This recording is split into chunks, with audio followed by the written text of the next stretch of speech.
On our 5th anniversary, my husband decided to celebrate by letting his father humiliate me in front of 500 elite guests. When I finally found the courage to speak up for myself, he crossed a line that can never be uncrossed. He slapped me across the face while the room watched and laughed. I wiped my cheek, smiled, and made one phone call to the man they all thought was a retired mechanic working out of a dusty garage. Dad, please come to the Vanguard Hotel right now. Before I tell you how my husband lost his entire corporate empire in a single night, let me know where you are watching from in the comments below. Hit like and subscribe if you have ever had to remind someone exactly who they are dealing with. The bass from the live band vibrated through the soles of my heels, anchoring me to the polished marble floor of the Vanguard Hotel Grand Ballroom. I am Imani, and at 35 years old, I was spending my 5th wedding anniversary hiding in the service wings. The room beyond the velvet curtains was a sea of tailored tuxedos and glittering designer gowns. It was supposed to be a celebration of a milestone, a night dedicated to the love my husband Terrence and I had built. Instead, it had morphed into a high-stakes networking event to secure his next promotion to senior vice president. I stood there smoothing the silk of my emerald green evening gown while frantically directing a catering staff that I had personally hired and managed. Trays of smoked salmon, hors d'oeuvres, and crystal flutes of vintage champagne floated past me, carried by waiters I knew by name, because I was the one who had coordinated every single logistical detail of this party. Terrence was out there somewhere in the center of the room, flashing his perfectly practiced corporate smile, shaking hands with board members, and completely ignoring the woman he was supposed to be honoring. Terrence was a man obsessed with the aesthetic of success. He grew up in a family that worshipped status and treated their regional logistics company like it was a global empire. When we met 5 years ago, I introduced myself as a quiet, independent bookstore owner. I fell in love with his ambition, and he fell in love with what he thought was a modest, unproblematic girl he could mold into the perfect corporate wife. What I never told him was the truth about my last name. I wanted a man who loved me for my heart and my mind, not my trust fund. So I kept my generational wealth completely hidden. I drove a reliable sedan, lived within the means of my bookstore revenue, and let him believe my father, Jeremiah Sterling, was just a retired blue-collar mechanic living off a modest pension. The truth is, my father is J.T. Sterling, a self-made billionaire and real estate mogul who owns half the commercial properties in the city. I wanted an authentic life, free from gold diggers and sycophants. But standing in that ballroom watching my husband leverage our marriage for a corner office, I realized my desire for a normal life had trapped me in a marriage built on profound disrespect.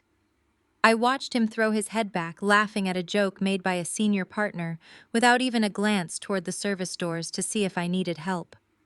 The loneliness was suffocating. I stepped out from behind the velvet curtains, trying to blend into the celebration I had painstakingly organized. I made my way toward the towering champagne pyramid, hoping to simply fade into the background and catch my breath. That was when the familiar cloying scent of expensive floral perfume hit me. It was Chloe, my sister-in-law. Chloe is a white woman who married Terrence's passive younger brother Jamal, and she operates with a breathtaking level of entitlement. She fancies herself the gatekeeper of the family's high-class status, firmly believing she married into absolute royalty. She glided up to me, holding her crystal flute like a scepter. Her eyes dragged up and down my body, assessing my emerald dress with a practiced look of pity. "Oh, Imani, honey," she purred loud enough for the surrounding guests to hear. "You always do the best you can with what you have. That dress is so budget-friendly and resourceful. I admire how you do not even try to compete with custom couture. It is very brave of you to wear something off the rack to an event like this." I bit my tongue, suppressing the urge to tell her the dress was a custom vintage piece that cost more than her entire heavily financed wardrobe. Before I could formulate a polite but firm response, the patriarch himself arrived. Calvin, my father-in-law, stepped up to join Chloe. Calvin ran a mid-sized logistics firm, but carried himself like a Fortune 500 CEO. He adjusted his silk tie and looked down his nose at me. "Leave the poor girl alone," Chloe, Calvin said, though his tone was dripping with condescension. We cannot expect her to understand the nuances of a black tie gala. She spends all day dusting off old paperbacks. Tell me, Imani, how is that cute little urban hobby of yours doing? Are you still running that independent bookstore? Or are you ready to let Terrence find you a real job that actually brings some prestige to this family name? My bookstore was a thriving community hub that I had built from the ground up, prioritizing literacy and local authors. To hear it dismissed as a cute hobby felt like a physical blow. I opened my mouth to defend my life's work, to explain the community initiatives and the national outreach programs I had been developing. But before the words could leave my lips, Terrence appeared. He stepped into our circle, smelling of expensive cologne and expensive scotch. I looked at my hand, expecting him to defend his wife on our anniversary, expecting him to shut down his brother's wife and his father. Instead, Terrence let out a smooth, practiced laugh that blended perfectly with Calvin's mockery. "Oh, Dad, let her have her little books." Terrence chuckled, sliding an empty cocktail glass into my hand. "It keeps her busy while the adults are doing the real work." Terrence looked at me, his eyes cold and commanding beneath his smiling facade. "Just play the supportive wife tonight, Imani. Get me a fresh drink and please try not to cause a scene. I have important people to impress." He turned his back to me, wrapping an arm around his father's shoulder as they walked away with Chloe trailing behind them, her lips curled into a victorious smirk.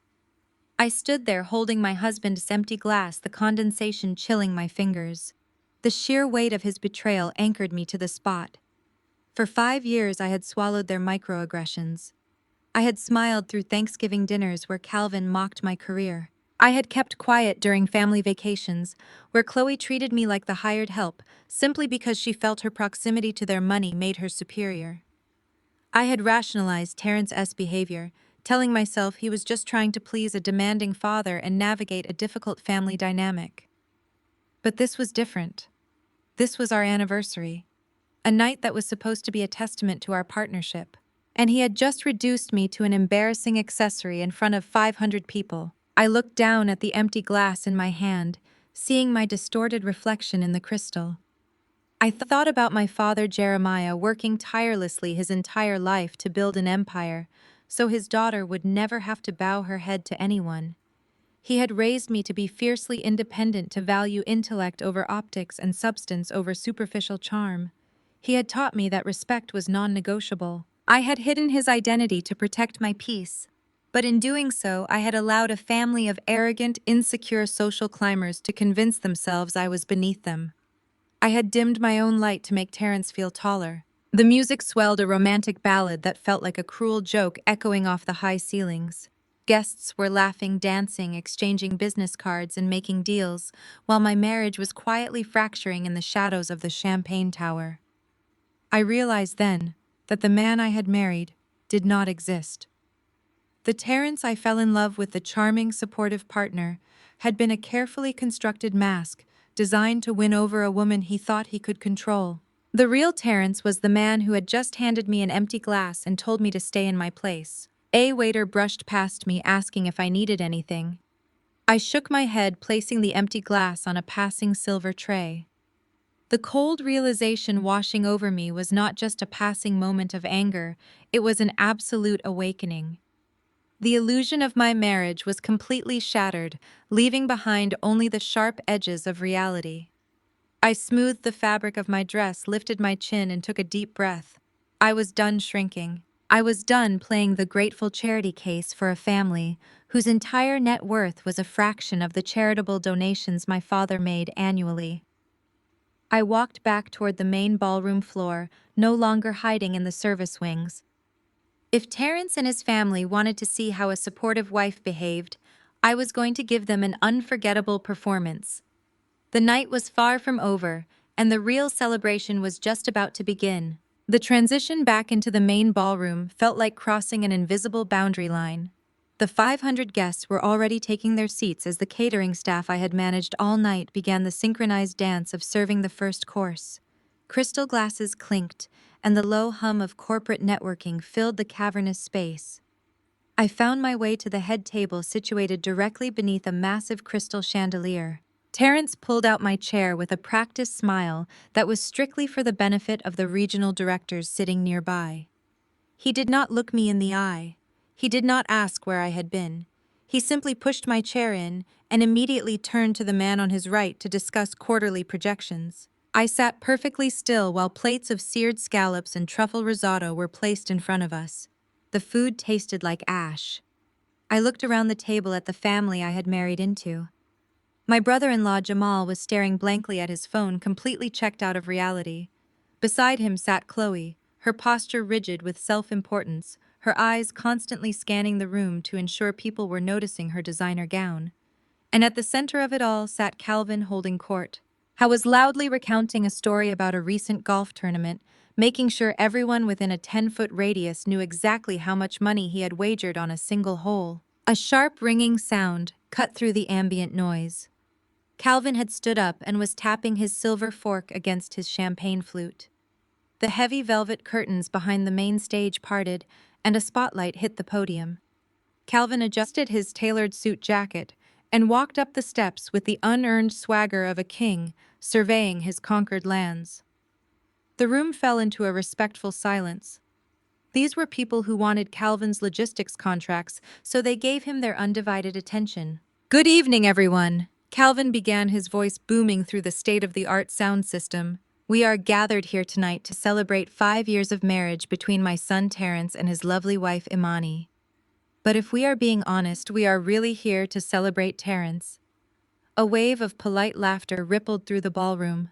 Terrence beamed from his seat, raising his glass slightly toward his father. I kept my face frozen in a neutral expression, my hands resting quietly in my lap. "Terrence has always been a high achiever." Calvin continued pacing the stage. From his days dominating the baseball diamond to his current relentless climb up the corporate ladder, he is a man who knows how to acquire the best assets. He knows how to close a deal. But I have to say, I was a little surprised when he brought Imani home 5 years ago. The silence in the room shifted. It became tight, expectant. I felt the collective gaze of 500 people slowly turning toward me. "You see, our family has always operated at a certain level," Calvin said, leaning into the microphone. "We build wealth. We build legacy." So when Terrence told me he was marrying a girl who sold paperback books for a living, I was concerned. I asked him, "Son, are you sure you want to take on a charity project right now? Your career is just taking off." A few uncomfortable chuckles broke out near the front row. Terrence did not look angry. He looked amused. He took a sip of his wine, leaning back in his chair, as if he were enjoying a comedy special. "But Terrence has a huge heart," Calvin said, placing a hand over his chest in mock sincerity. "He told me, Dad, she has a good spirit. She just needs a little polish. And I have to hand it to my boy. He really went down into the trenches for this one. He found a girl struggling to keep the lights on in a little hood bookstore, and he decided to play savior. He rescued her. He brought her into our world. He gave her a last name that actually opens doors in this city. He elevated her status because that is what our bloodline does. We elevate people." The polite chuckles evolved into genuine laughter. It started with Chloe, who let out a high-pitched giggle that acted as a permission slip for the rest of the room. Soon the executives, the board members, the socialites, they were all laughing. They were laughing at my expense. They were laughing at my supposed poverty, my lack of status, my humble beginnings. I sat frozen at the head table. The spotlight was not on me, but I felt exposed, stripped bare by the arrogant words echoing off the ballroom walls. I slowly turned my head and looked at the people closest to me. I looked at Jamal, who was staring at his plate, too cowardly to speak up.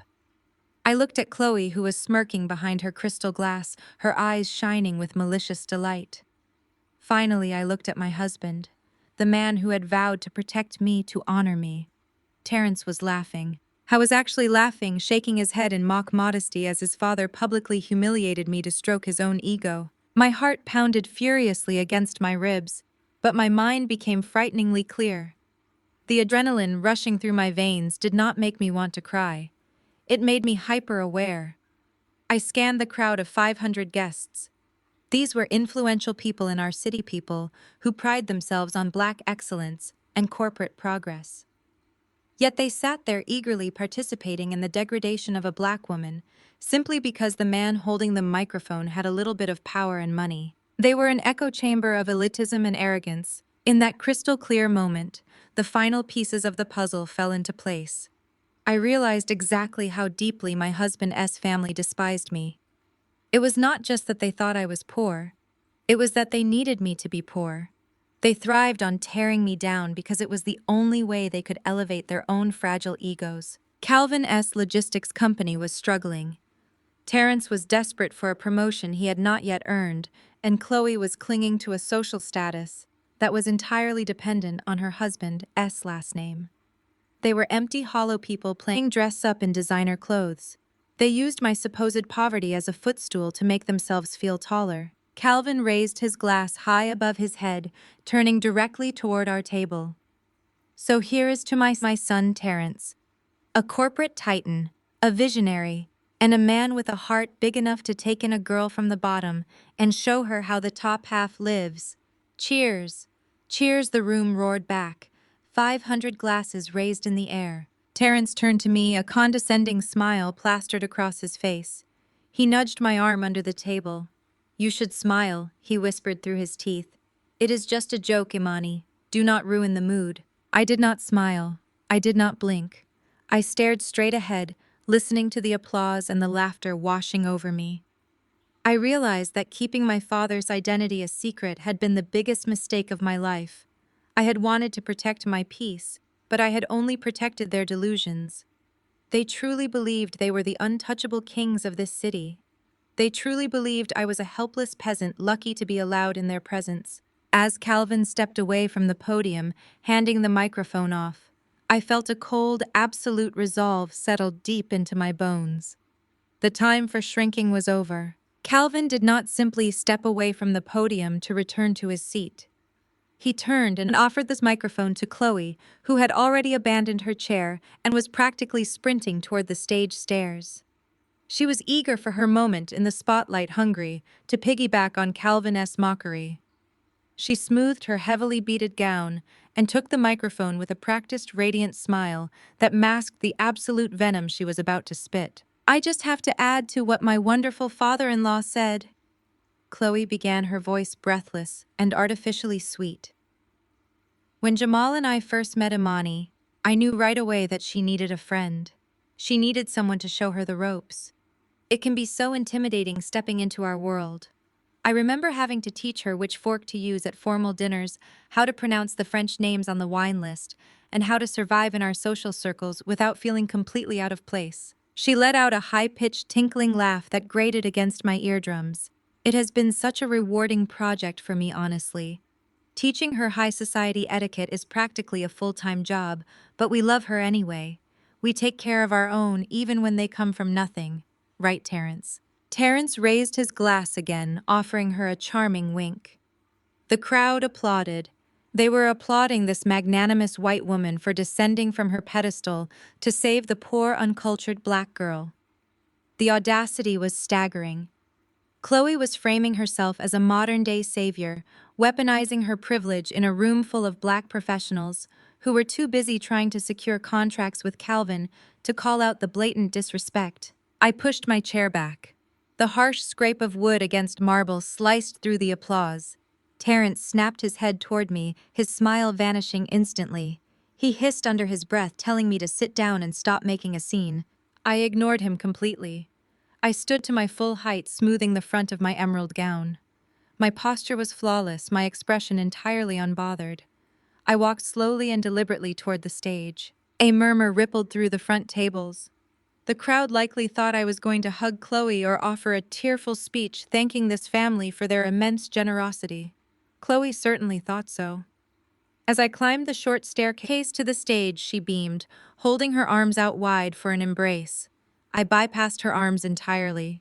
I reached out and gently but firmly took the microphone from her manicured hand. Her smile faltered, replaced by a flash of genuine confusion. I turned to face the room. 500 pairs of eyes stared back at me.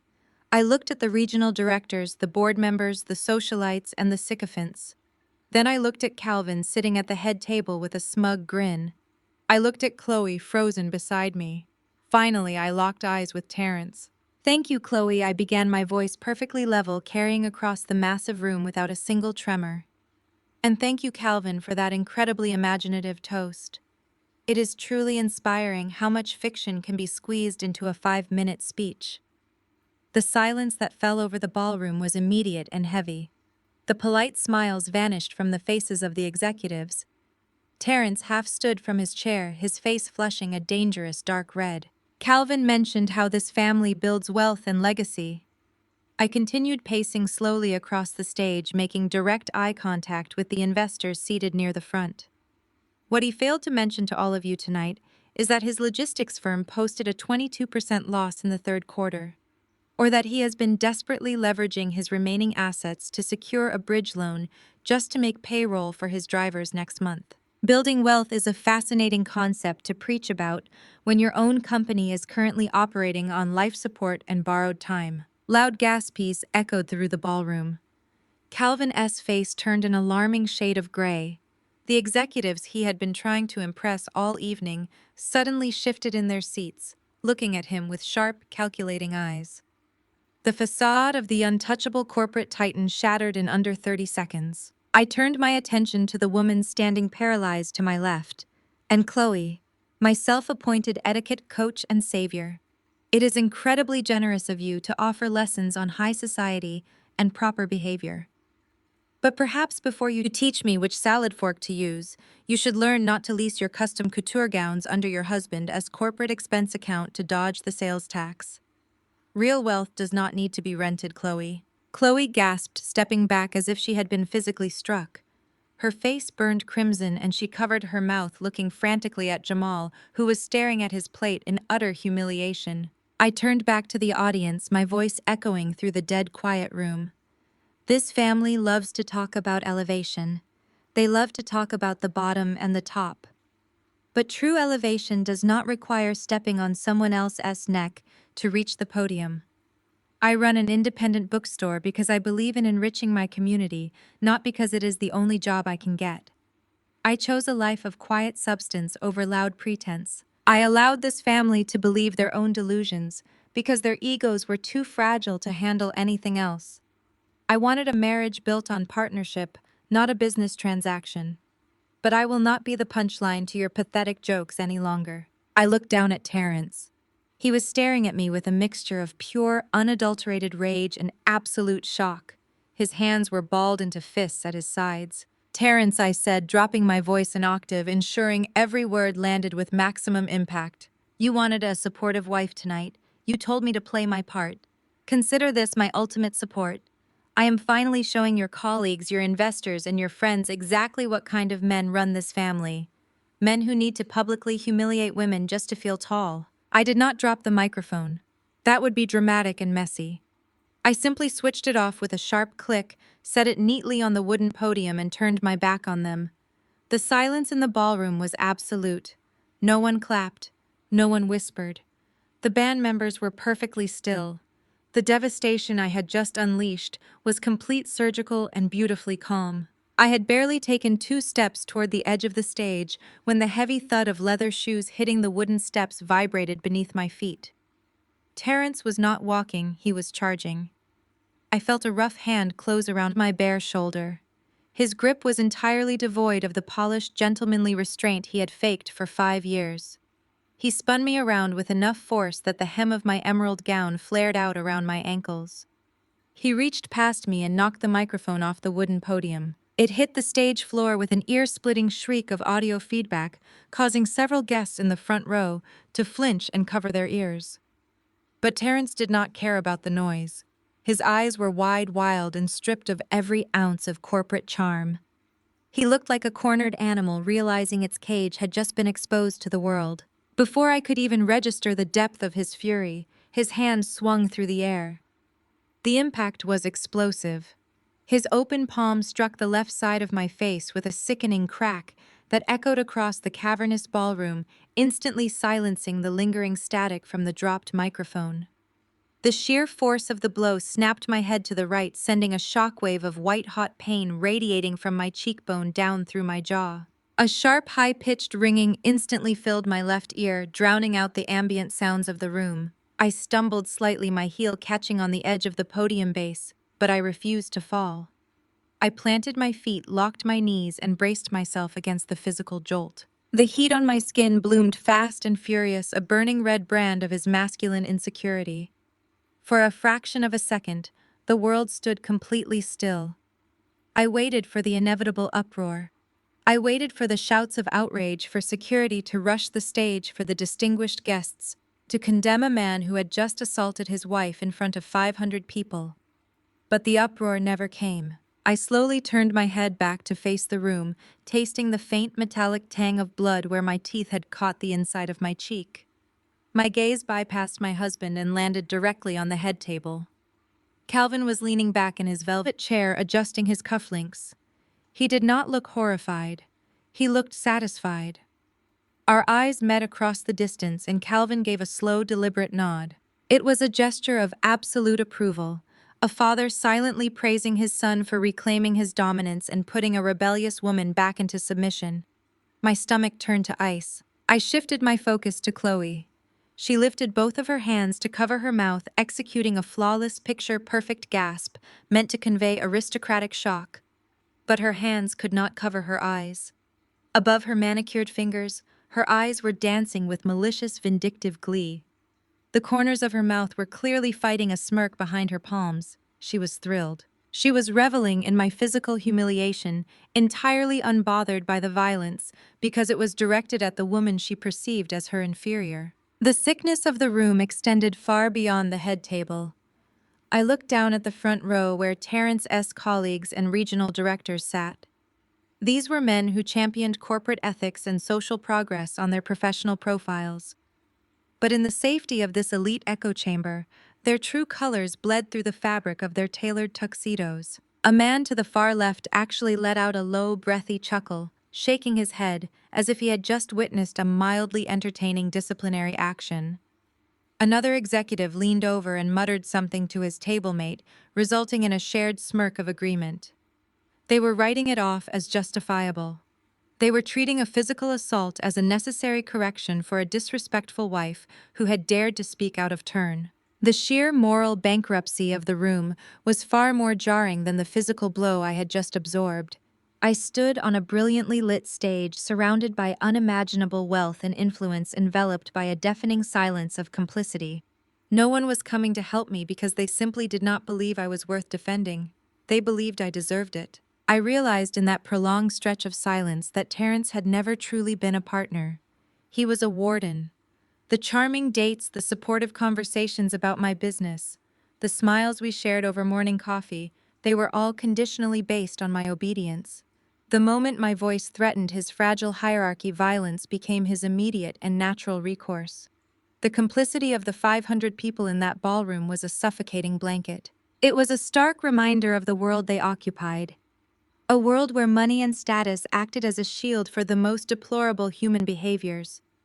They looked at the red mark blossoming on my dark skin and decided that preserving the comfort of their business network was far more important than basic human decency. Terrence stood inches from me, his chest heaving as he tried to rein in his ragged breathing and reconstruct his professional facade.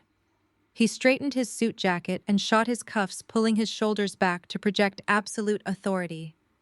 He looked down at me, waiting for the inevitable reaction. He expected me to crumble.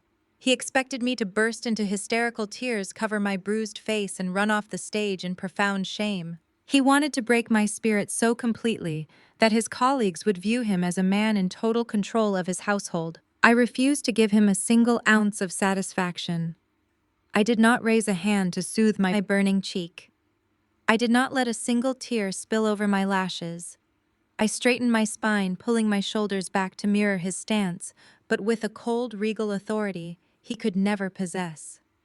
I looked him dead in the eye, stripping away any remaining trace of the quiet, unassuming bookstore owner he thought he had married. The terrifying calm settling over my features made his confident posture falter. The smug anticipation in his eyes flickered, replaced by a sudden creeping uncertainty. He had expected to strike fear into me, but as I stared through him, he realized he had only awakened something he was entirely unequipped to handle. A solitary drop of moisture gathered at the corner of my right eye, strictly a biological response to the blunt force trauma. It traced a slow, hot path down my cheek, burning against the rapidly swelling skin. I did not raise a trembling hand to cover my face. I did not crumble into the broken, weeping mess Terrence so desperately needed me to be.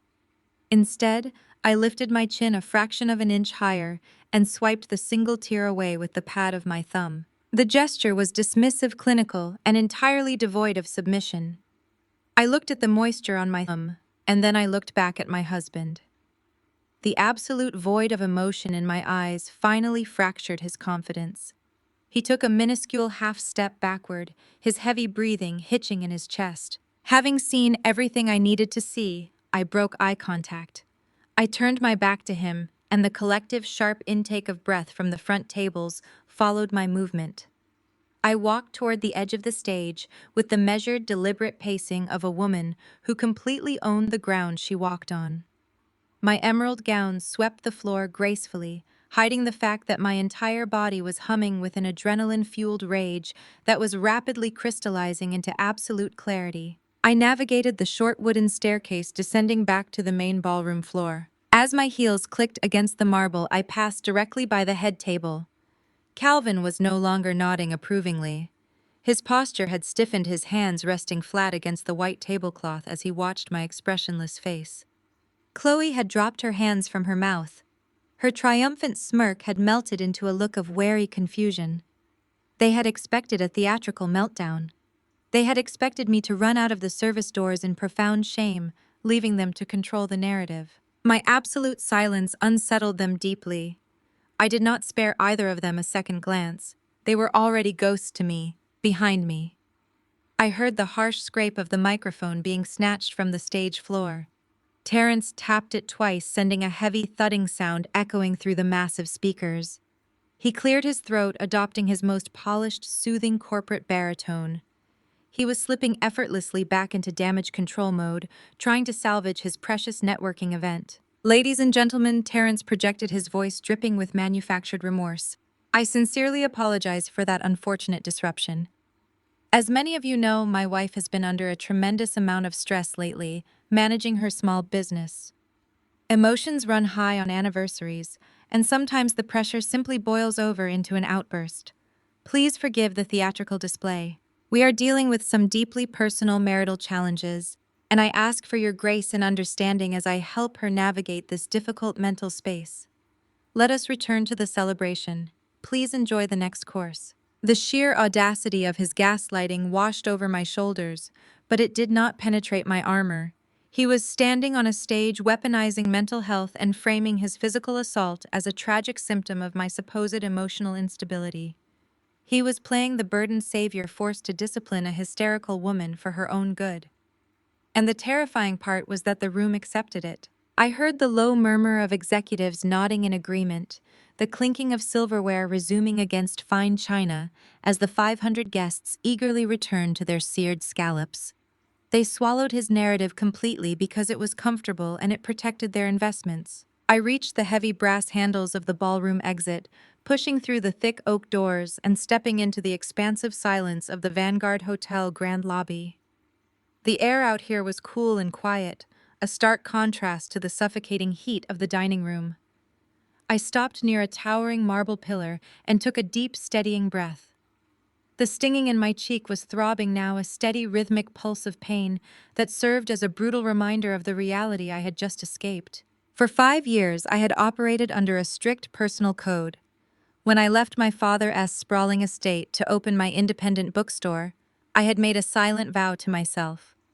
I promised that I would build my own life, my own legacy, and my own marriage without ever relying on the immense, terrifying power of Jeremiah Sterling. I wanted to prove that Imani was enough. I wanted to be loved for my heart, my intellect, and my quiet substance, not for the billions attached to my bloodline. I had kept my father separated from my married life out of a fierce, stubborn pride. But as I stood in that empty lobby, feeling the physical bruise blooming on my face, that pride evaporated. It was burned away by the cold, hard truth that my silence had not protected my peace. My silence had only enabled my abusers. By hiding my true strength, I had allowed a family of arrogant, insecure social climbers to convince themselves I was their property. Terrence had not struck me because he lost his temper. He struck me because he genuinely believed there would be no consequences. He believed I had no one standing behind me. He believed I was a woman alone in the world, entirely dependent on his family's meager scraps of status. It was time to introduce him to the man who built me. I slid my hand into the hidden pocket of my emerald gown and pulled out my phone. The screen illuminated the dim corner of the lobby, casting a pale glow across my face. I unlocked it and navigated to my contacts, scrolling past the wedding planners, the caterers, and the florists. I stopped at a contact simply saved as Dad. My thumb hovered over the call button for a fraction of a second. Calling him meant unleashing a storm that would permanently level every structure Terrence and Calvin had spent their entire lives building. It meant total eradication. I pressed dial without a single ounce of hesitation. The phone did not even complete its first full ring before the line clicked open. There was no My father did not say hello. He did not ask how the anniversary gala was going.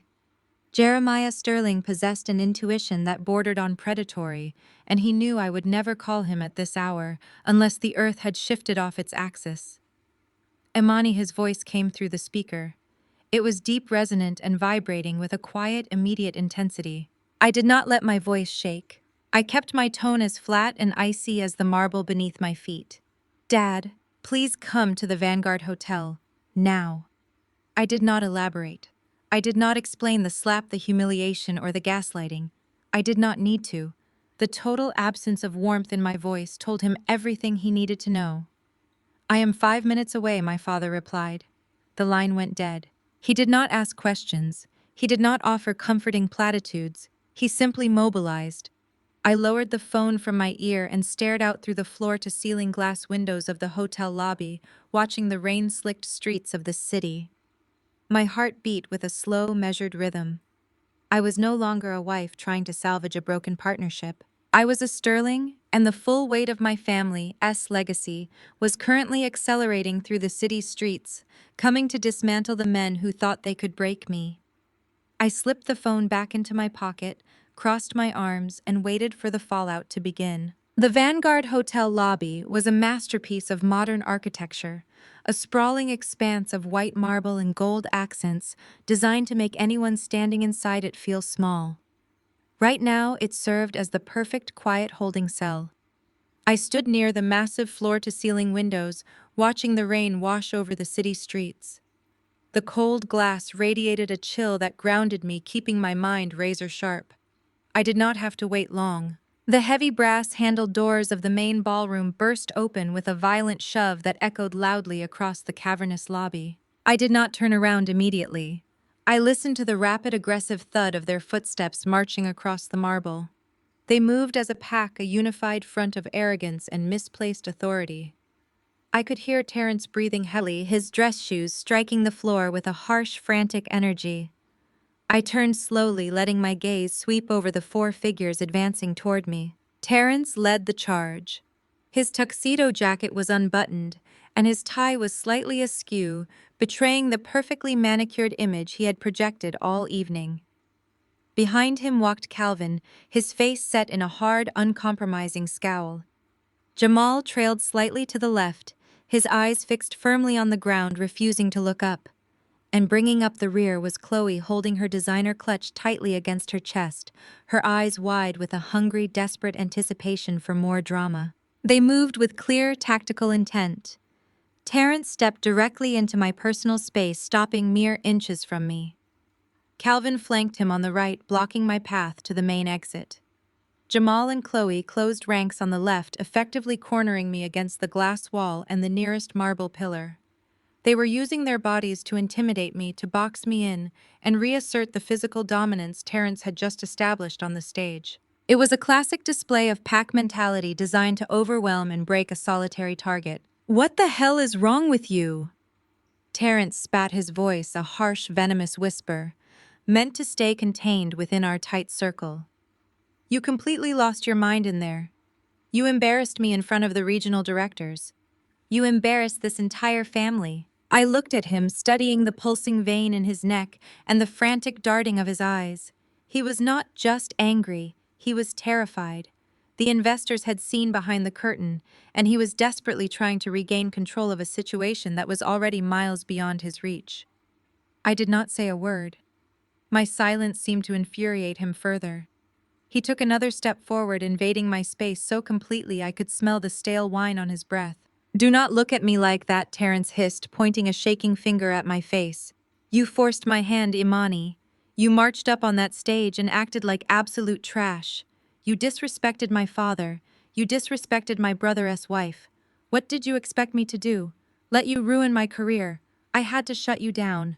You made me do that. You drove me to it with your ghetto attitude." The victim blaming rolled off his tongue with practiced ease. It was a breathtaking display of psychological manipulation. He had struck me across the face in front of 500 people, but in his twisted reality, he was the victim of my insubordination. He had convinced himself that his violence was a logical, necessary reaction to a woman refusing to accept public humiliation. He expected me to internalize that blame. He wanted me to hang my head, apologize for ruining his networking event, and beg for his forgiveness. Calvin stepped closer, crossing his arms over his chest. He looked at me not with anger, but with profound disappointment, the kind a master shows a disobedient dog. "My son is right," Calvin said, his voice dropping into a low, authoritative rumble. "We brought you into this family with open arms. We gave you a seat at the table. And this is how you repay us. By throwing a temper tantrum like an uneducated child. You broke the cardinal rule of this family, Imani. You never air grievances in public, and you never ever disrespect the men who provide for you. Terence is a good man. A better man would have left you on the floor. You are lucky he is willing to take you home and work past this massive failure of character on your part." I shifted my gaze to Jamal. My brother-in-law was a grown man, a corporate manager in his own right. He had watched his brother assault a woman. I was currently watching his father and brother verbally abuse and corner that same woman. Yet Jamal simply stared at the tips of his polished Italian leather shoes. He swallowed hard, shifting his weight from one foot to the other, completely unwilling to intervene. His silence was deafening. I was the perfect product of Calvin's toxic parenting, a man stripped of all courage, conditioned to accept abuse as a standard operating procedure as long as it protected the family name. Jamal's cowardice was the blueprint Terence had learned from. Terence sighed, running a hand over his closely cropped hair, attempting to smooth down the sudden sweat on his forehead. He unbuttoned his suit jacket, completely trying to project a relaxed, dominant posture that his trembling hands completely betrayed. "We are leaving," Terence commanded, gesturing sharply toward the valet doors. "We are going to walk out to the car together. You are going to keep your mouth shut, keep your head down, and get in the passenger seat. We are going to go home, and we are going to figure out how to fix the massive mess you just made of my life. If you behave, I will tell the board tomorrow that you had a bad reaction to some new anxiety medication. I will protect you, Imani, but you have to stop acting like a lunatic right now." It was a masterclass in gaslighting. He was offering me a lifeline built entirely out of barbed wire. He wanted to drug me with a fake medical diagnosis to save his own corporate skin, and he was presenting it to me as a favor. He genuinely believed that because I ran a small bookstore and drove an older car, I had absolutely no other options. He thought I was financially and socially trapped, relying entirely on his income and his status to survive in the world. I thought my silence was the silence of a defeated woman processing her limited choices. He had absolutely no idea that my silence was simply me waiting for the executioner to arrive. I did not move toward the door. I did not lower my head. I maintained perfect, unwavering eye contact with the man who had promised to love and protect me. The red handprint on my face was throbbing a hot, localized pain that only sharpened my focus. I looked at his expensive watch, the one I had bought him for his birthday, using a fraction of the interest my trust fund generated in a single day. I looked at the custom suit tailored to hide his insecurities. Terence misinterpreted my stillness. He thought I was frozen in fear.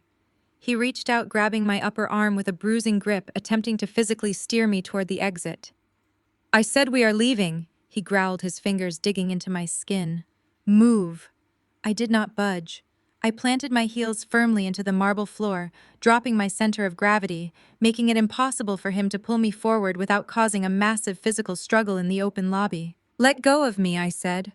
My voice was not loud, but it carried a sub-zero temperature that made him flinch. The command was so absolute, so entirely stripped of the gentle wife persona he was used to, that his fingers instinctively loosened their grip on my arm. I slowly brushed my hand over the spot he had just grabbed, treating his touch like a stain on my gown. I looked at Calvin, who was beginning to frown, sensing a shift in the atmosphere that he could not quite identify. I looked at Chloe, who was leaning forward, her eyes darting between Terrence and me, desperately hungry to see me break down. "I am not going anywhere with you, Terrence," I stated, my voice echoing slightly in the vast lobby. "I am not getting in your car. I am not going back to your house. And I am certainly not going to stand here and listen to a group of financially illiterate, morally bankrupt cowards explain to me why I deserve to be abused." Terrence's eyes widened, his jaw slacking in pure shock. Calvin took a menacing step forward, his chest puffed out, ready to assert his dominance. "Now you listen to me, you arrogant little—" Calvin began, his face turning a blotchy red. But Calvin never got to finish his sentence. Because outside the heavy glass doors of the Vanguard Hotel, the world was about to violently realign. Calvin's face had turned a blotchy, dangerous red, his chest puffing out to deliver what was sure to be a booming reprimand. But before the patriarch could unleash his fury, Chloe stepped directly in front of him. She placed a delicate, placating hand on Calvin's tailored sleeve, positioning herself as the civilized barrier between two warring factions. This was Chloe's absolute favorite role to play. The gracious, level-headed peacemaker descending from her pedestal to calm the unruly, emotional black woman. She turned to me, her eyes wide and swimming with a manufactured, cloying sympathy that was entirely devoid of actual warmth. She let out a long, heavy sigh, shaking her head, as if looking at a deeply confused child who had just tracked mud across a pristine white rug. "Imani, sweetheart, please, just stop and take a breath," Chloe murmured, her voice dripping with a sickly sweet condescension. She took a step closer, attempting to project an aura of aristocratic patience. "You are just overwhelmed and you are acting out of character. I know this lifestyle is a lot to take in, but you just do not understand how high society families operate." I stared at her, my expression utterly blank. My left cheek was throbbing, a hot, radiating ache from where her brother-in-law had just struck me. Yet she was standing here lecturing me on the mechanics of high society. "There are rules here, Imani," Chloe continued, her tone taking on a sickeningly maternal edge. "There are expectations. In our world, a wife protects her husband's image at all costs. We do not throw public tantrums, and we certainly do not humiliate the men who provide for us. Terrence is a good man under a lot of pressure. You provoked him. You need to swallow your pride, go back in there and apologize to your husband in front of the board. If you do that, I will personally help you smooth things over with the other wives. We can fix this, but you have to show some humility." The sheer, breathtaking audacity of her words hung in the cold lobby air. She was standing next to a man who had just committed physical assault, and she was generously offering to help me apologize to him. The depth of her delusion was staggering. She genuinely believed that access to her country club circles and her superficial networking events was the ultimate prize in life. A reward so grand, so necessary, that it easily justified accepting emotional abuse and a slap to the face. I refused to speak. I did not defend myself. I did not argue. I did not waste my breath trying to explain basic human decency to a woman whose moral compass was dictated entirely by her husband's bank account. I simply watched them.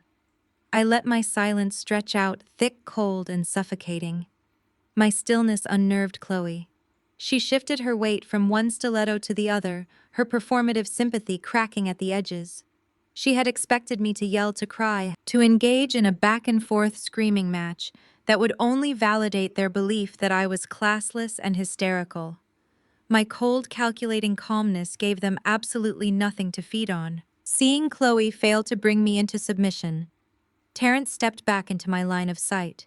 His ego was rapidly recovering, feeding off my silence, which he foolishly misinterpreted as defeat. He let out a harsh, barking laugh, shaking his head as he adjusted his cuffs. "Look at you," Terrence mocked, taking another aggressive step forward. "Standing there acting like you actually have options. Who exactly is coming to save you, Imani? You think you can just walk out of here and survive on your own? With what? With what? That little independent bookstore revenue. You cannot even afford the valet parking at this hotel without my credit card." He looked around the luxurious lobby, gesturing dramatically to the gold leaf ceilings, the towering marble pillars, and the crystal chandeliers, before pointing a mocking finger at my face. "I saw you on your phone before you walked out of the ballroom." Terrence sneered, his voice dripping with absolute contempt. "Who did you call your mechanic daddy? Did you really call the old man to come rescue you from the big bad corporate world?" Jamal finally looked up from his shoes, letting out a weak, nervous chuckle to support his older brother. Chloe smiled again, her confidence returning, now that Terrence was reasserting his dominance. "I just hope his brakes work." Terrence continued, his laughter growing louder, echoing off the polished stone walls.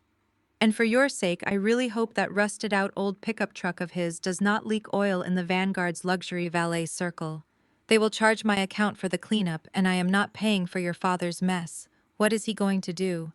Imani show up in his grease-stained overalls, threaten me with a wrench, and demand an apology. Terrence stepped so close I could feel the heat radiating from his chest. He leaned down, his face inches from mine, his eyes flashing with a toxic, unearned supremacy. "You have nothing without me," he whispered, dropping the theatrical volume for a more sinister private threat. "Your family is nothing. You are going to stand here, you are going to wait until I am ready, and then you are going to get in my car." I held his gaze, my face a perfect, unreadable mask. I let him talk. I let him dig his grave as deep as he possibly could.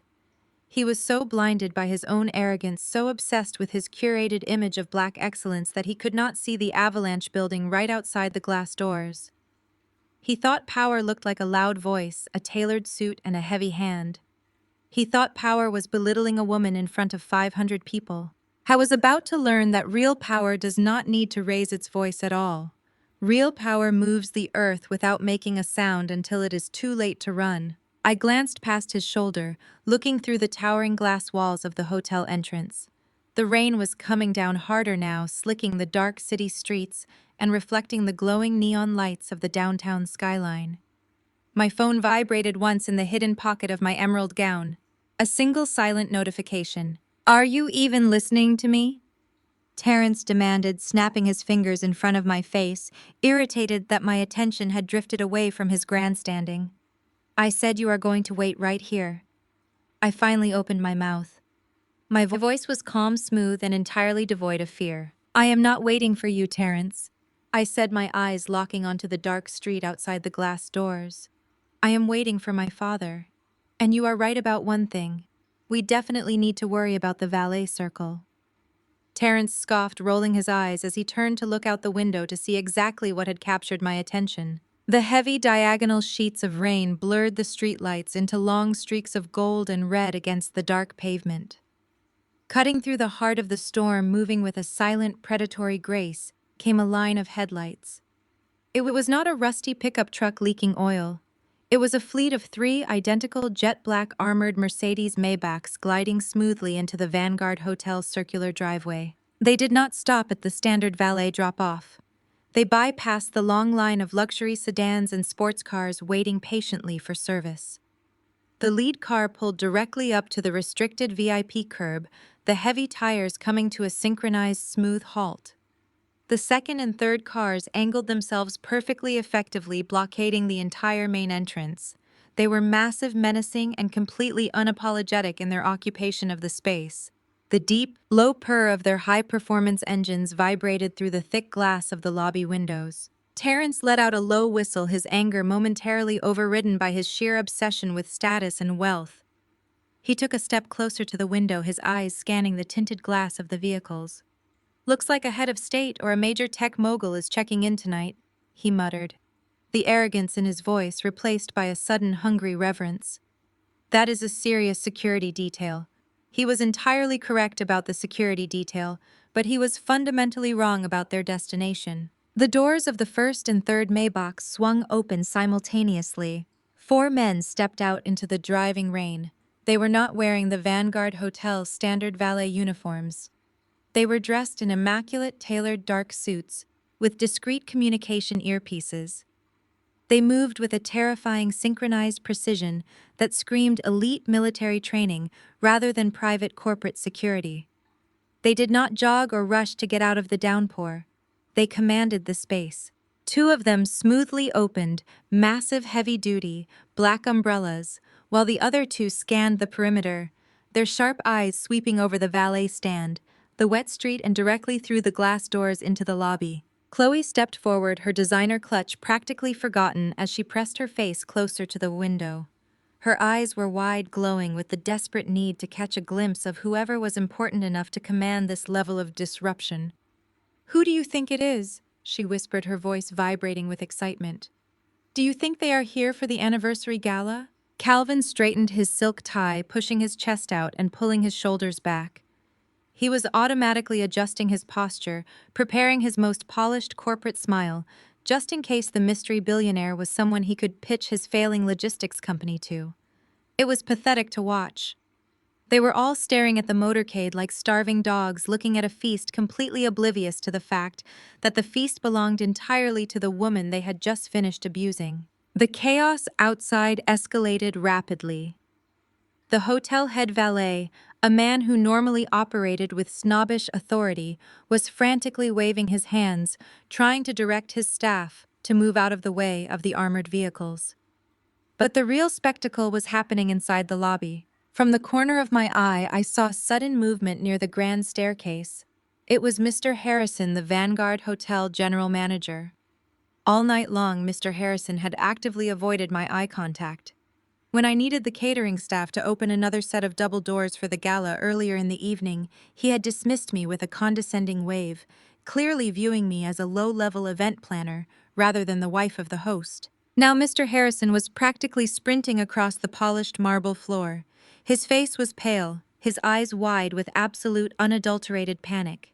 I was moving so fast, his expensive leather shoes squeaked loudly against the stone, the sound echoing sharply through the cavernous space.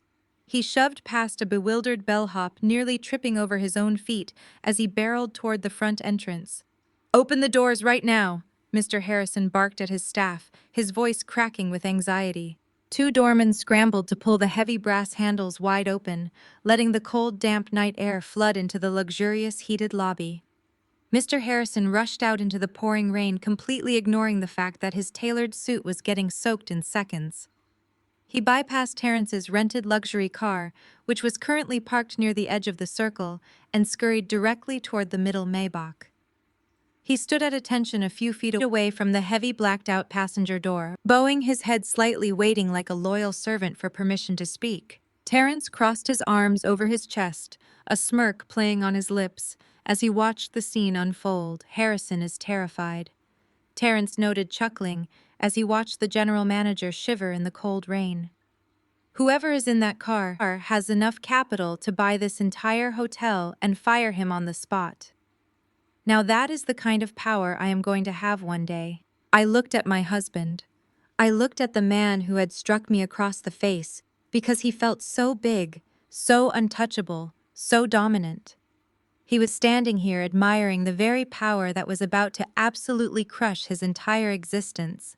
He was worshipping the boot that was hovering directly over his neck. "You think your mechanic daddy got stuck in traffic?" Terrence asked, turning his attention back to me for a split second, a cruel, mocking sneer returning to his face. Maybe his engine gave out on the highway.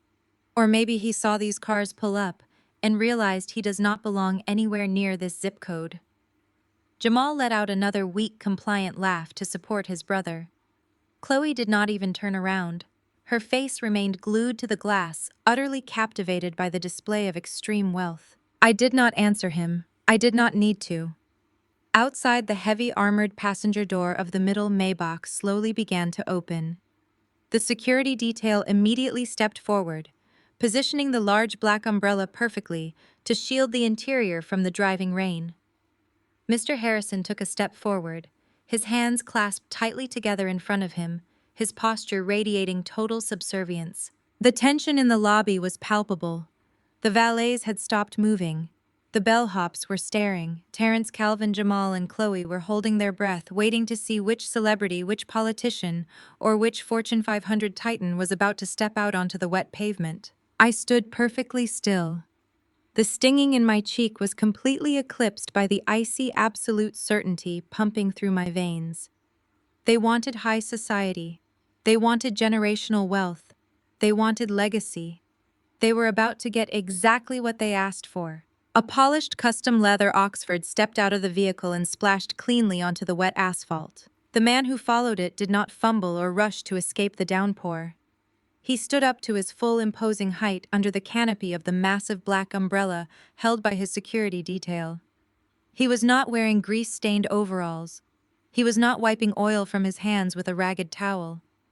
My father wore a bespoke charcoal suit that projected absolute uncompromising authority. His silver beard was neatly trimmed, and his posture was solid granite.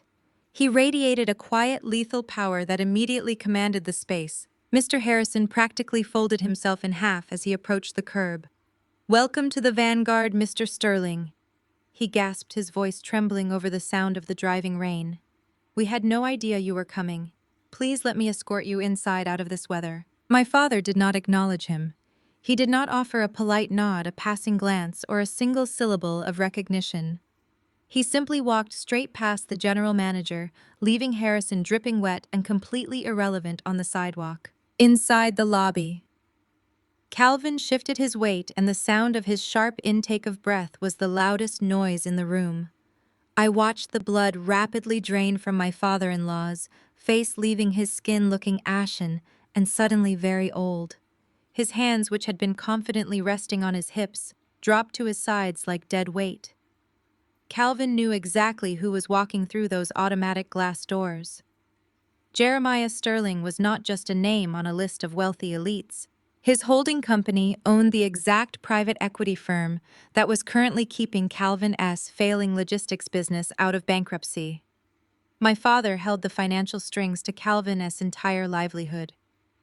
Calvin was staring at the man who possessed the power to liquidate his legacy with a single phone call. Terrence was slower to understand. He squinted at the imposing figure striding into the hotel, flanked by two massive security guards. Terrence leaned forward slightly, trying to place the familiar face. And then he looked at me. He looked at my unwavering calm posture and the total absence of fear in my eyes. He looked back at the billionaire removing his tailored overcoat. The catastrophic realization hit Terrence like a physical blow to the chest. His mouth fell open. The arrogant, mocking smirk vanished, completely eradicated by a sudden, overwhelming wave of sheer panic. He finally understood that the retired mechanic he had spent 5 years ridiculing was the man currently absorbing all the oxygen in the lobby. Chloe looked back and forth between Calvin and Terrence, her own manufactured confidence evaporating into thin air. She did not personally know my father, but she instantly recognized the hierarchy of power shifting in the room. She recognized that the men she depended on for her social status were currently vibrating with absolute terror. Jamal took a literal step backward, trying to shrink his body into the marble pillar behind him, desperate to become invisible. The automatic doors slid shut behind my father, cutting off the ambient sound of the storm outside. His security detail fanned out smoothly, creating a wide perimeter that immediately forced the lingering hotel staff to step back. The lobby fell dead quiet. The only sound was the steady, authoritative click of my father's shoes on the marble floor. He did not look at the luxury decor. He did not look at the hotel staff or the sycophants hovering near the edges of the room. His dark, piercing eyes were locked directly on me. Terrence swallowed hard, his chest heaving as he tried to catch his breath. He desperately attempted to adjust his tie, his hands shaking visibly against his white dress shirt. He took a hesitant step forward, forcing a sickly, artificial smile onto his face. He was operating on pure survival instinct, trying to salvage a situation that was already entirely doomed. "Mr. Sterling," Terrence stammered, his voice pitching an octave higher than normal, stripped of all its previous bass and bravado. "Sir, it is an absolute honor. I am Terrence. I am your son-in-law. We have never had the pleasure of formally meeting, but I have so much respect for your work." One of the security guards, A man built like a brick wall stepped smoothly into Terrence's path, blocking him entirely from getting any closer. The guard did not say a word. He just stared Terrence down, forcing my husband to stumble backward with his hands raised in a gesture of immediate surrender. My father did not even look at Terrence. He stopped less than 2 feet in front of me. He ignored the groveling, sweating men standing behind me. His presence was a fortress, a massive, comforting wall of unconditional protection that I had deprived myself of for 5 long years. He looked at my eyes, scanning my posture, ensuring I was standing firm on my own 2 feet. Then his gaze dropped. He saw the angry red swelling blossoming across my left cheekbone. He saw the faint trace of blood at the corner of my mouth where my teeth had cut the inside of my lip. He saw the physical evidence of the violence I had endured in the name of playing the supportive wife. The air in the lobby turned to ice. I watched the minute shift in my father's expression. The warm concern of a parent instantly vanished, replaced by the cold, calculating fury of an apex predator who had just found a trespasser inside his domain. His jaw locked tightly. The muscles in his neck tightened against his pristine collar. He reached out, lifting a large, warm hand, and gently tilted my chin to inspect the damage under the bright hotel lights. His touch was incredibly soft, a stark contrast to the brutal force I had experienced just moments before. He did not ask what happened. He did not ask who did it. He knew exactly what had transpired. My father slowly lowered his hand from my face. He turned his head, adjusting his focus past my shoulder to the man trembling a few feet away. Jeremiah Sterling locked his deadly, unblinking gaze onto Terrence. It was not a look of hot, chaotic rage or impulsive violence. It was the terrifying, controlled stillness of a man mentally calculating the exact coordinates required to level an entire city block to dust. Terrence physically wilted under that stare, his broad shoulders collapsing inward as the true magnitude of his fatal mistake finally settled heavily over him. The corporate titan who loved to put women in their place was suddenly terrified of the man standing in front of him. The silence stretching between my father and my husband was absolute and suffocating. Terrence broke first. He simply lacked the constitution to withstand the crushing gravity of Jeremiah Sterling. A thick bead of sweat materialized at his hairline, charting a slow path down the side of his face. He frantically wiped it away with the back of his trembling hand, smudging the expensive cologne he had applied just hours ago. He cleared his throat, letting out a nervous, high-pitched cough that sounded entirely foreign coming from a man who prided himself on absolute dominance. "Mr. Sterling," Sir Terence stammered, his voice shaking so badly it echoed off the marble pillars. "I realize how this situation must appear from the outside. I want to assure you that as a man of business, I hold you and your enterprise in the highest possible regard. This evening was simply a highly pressurized networking event, and unfortunately some wires got crossed. I was actually attempting to use corporate jargon to negotiate his way out of an assault." He stood there, bleeding confidence by the second, frantically searching for boardroom buzzwords to sanitize the violence he had just committed. My father did not blink. He did not move a single muscle to acknowledge the pathetic display. He simply continued to stare at Terrence with eyes that promised total eradication. Terrence swallowed hard, his Adam's apple bobbing against his collar. He gestured vaguely toward me, careful to keep his hands low and non-threatening, so the security guards would not intercept him. "The physical altercation you see here, sir, was simply an unfortunate reflex, a regrettable byproduct of a heated marital miscommunication. Imani and I are both passionate people, and we experienced a sudden clash in our communication styles under extreme professional stress. We are fully committed to resolving our internal dynamics moving forward. I assure you we are handling this in-house." I was trying to manage my father the way he managed a dissatisfied client. He was attempting to rebrand a vicious slap as a communication error. The sheer cowardice of his pivot was nauseating. When he thought I was a poor bookstore owner with no connections, he called me trash and bragged about shutting me down. Now that he realized my bloodline held the keys to his entire corporate future, he was suddenly eager to resolve our internal dynamics. I was fundamentally terrified of the man standing beside me, yet he still possessed the profound misogyny to speak directly to my father, completely bypassing me as if I were a piece of damaged inventory they needed to negotiate over. I watched Jamal and Chloe in my peripheral vision.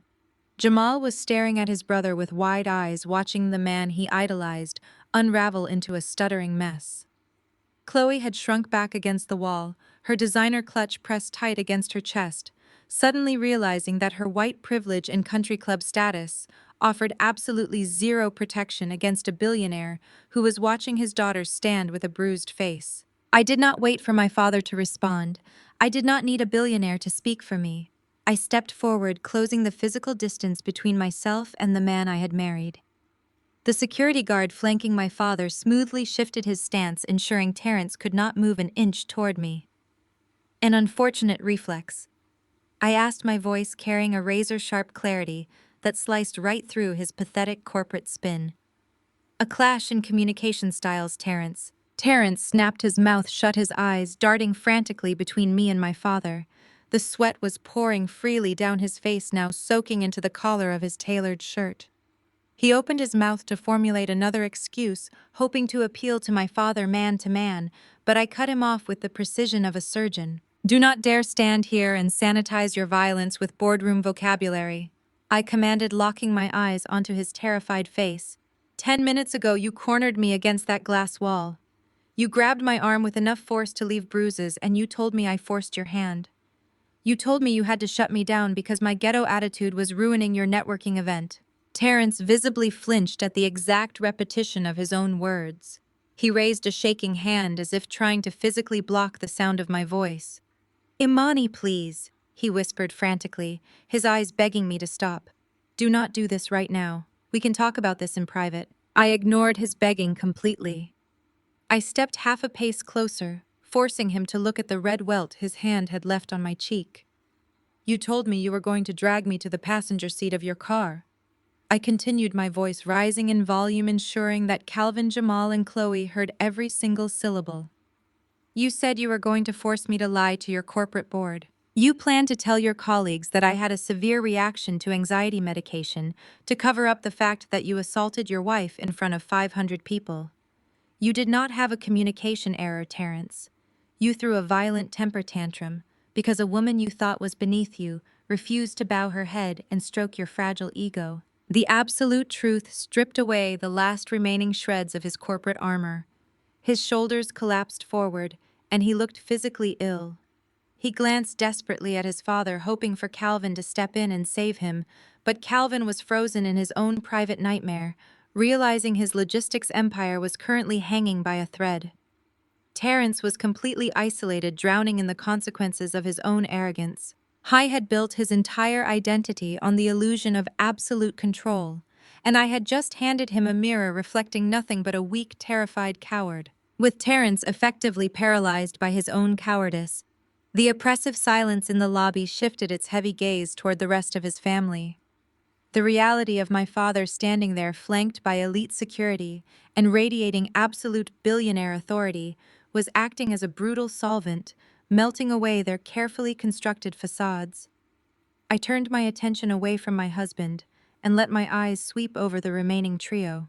Jamal was still actively attempting to merge his body with the marble architecture, but Chloe was undergoing a rapid and desperate metamorphosis. 10 minutes ago, Chloe had stood by the champagne tower wrapped in her custom couture, practically glowing with the arrogant certainty that she was the aristocratic crown jewel of this family. She had mocked my dress. She had proudly claimed the role of my savior, generously offering to teach the poor, uncultured black girl how to use a salad fork. But looking at the armored Maybachs idling outside and the devastating power my father commanded, she instantly calculated that her country club membership was utterly worthless here. She realized she was standing on the wrong side of the executioner block, and her self-preservation instincts kicked into overdrive. I watched her physically detach herself from Calvin and Jamal. She took a step away from her husband, deliberately severing her association with the men she had so proudly claimed just moments prior. She looked at me, and I saw the exact second she decided to weaponize the only currency she had left, her fragility. Her lower lip began to tremble with practiced precision. Her eyes wide and suddenly swimming with moisture locked onto mine. A single perfectly timed tear spilled over her lashes and traced a path down her impeccably contoured cheek. She pressed both hands against her chest right over her heart, adopting a posture of profound distress and vulnerability. Imani, her voice cracked, pitching into a breathy, desperate whisper. "Oh my God, Imani, please. You have to know I had absolutely nothing to do with this." She took a hesitant step forward, reaching a trembling hand out toward me, as if seeking a lifeline. The security guard flanking my father smoothly shifted his weight, a subtle warning that immediately froze her in her tracks. She dropped her hand but amplified the tears. "I was absolutely terrified in there," Chloe sobbed, her voice echoing in the quiet lobby. "When Terrence did that on the stage when he hit you, I felt physically sick to my stomach. I was paralyzed by fear. I leaned over and told Jamal we had to intervene. I begged him to do something. I wanted to run up to that stage and pull you away from him, but you know how these men are. They control everything in this family. They have such horrible tempers, and I was just so scared of what they would do to me if I stepped out of line." It was an Oscar-worthy performance. If I did not know the absolute rot residing in her soul, I might have actually pitied her. She was desperately trying to rebrand herself as a fellow victim of the patriarchal toxicity she had spent the entire evening actively enforcing. She was trying to build a bridge of feminist solidarity over a river of her own racist and classist microaggressions. "I have always been on your side, Imani." Chloe continued, the tears flowing freely now. "I have always seen you as my sister. When I offered to help you with the society rules, I was just trying to protect you from their harsh judgments. I was trying to give you the tools to survive them. We are both outsiders in this family. We have to stick together. Please, you have to believe that I love you, and I never wanted any of this to happen." I stood perfectly still, letting her manic, desperate monologue wash over me. In almost any other situation in this country, the sight of a crying, distressed white woman would command the immediate sympathy and protection of the room. It was a social reflex deeply embedded in the culture. But standing next to Jeremiah Sterling, that currency was completely invalid.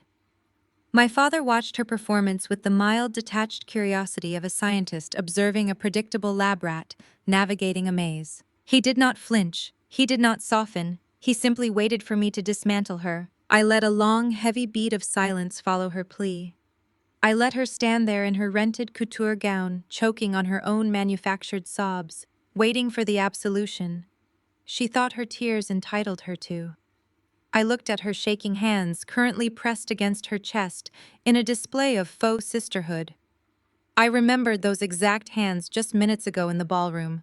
I took one slow, deliberate step toward her. The security guard did not stop me. Chloe held her breath, her eyes wide with desperate hope, thinking her performance had successfully secured her an alliance.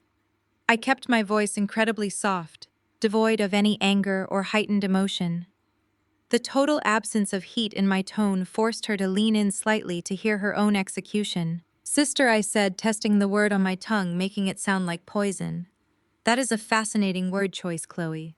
Especially coming from a woman who just spent the entire evening treating me like a charity case she picked up off the street." Her breath hitched, the hopeful light in her eyes flickering wildly. "Imani, I swear I was just playing the part they forced me to play. I was terrified of Terrence. I wanted to save you." I did not blink. I locked my eyes directly onto hers, pinning her to the marble floor. "It is profoundly difficult to believe. You viewed me as a sister who needed saving, when your hands were entirely too busy covering up the triumphant smirk on your face the exact second your brother-in-law struck my cheek." The impact of that single sentence was absolute. It hit her with the precision of a sniper round. The tears dried up instantly. Her mouth fell open, forming a silent, stunned circle.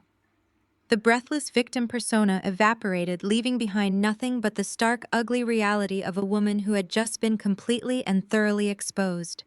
She realized in that terrifying moment that I had seen everything. I had seen past her fake gasp. I had seen the malicious joy dancing in her eyes while I stood on that stage absorbing my husband's violence. Beside her, Jamal turned his head, staring at his wife in genuine shock. For all his cowardice, even he seemed disgusted by the revelation of her sadistic pleasure.